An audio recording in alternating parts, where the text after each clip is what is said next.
Hey friends, if you wish to set a static IP address in Windows, then please watch this video.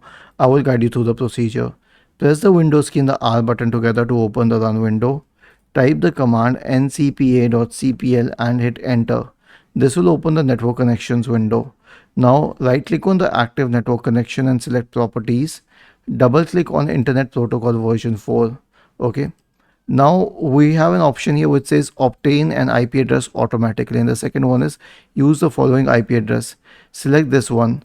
The default gateway is usually the default gateway of your router. In my case it is 192.168.0.1, and the IP address whatever you wish to put, 172 dot whatever it is. Okay. Dot 123.1.2 on subnet mask will come accordingly. Once this is done, click on OK, and this will save the settings for the static IP address. Okay, but you'll have to restart your computer. Was this helpful? If yes, then please subscribe to the channel, and if not, then let us know in the comment section of the video on how we could help you further.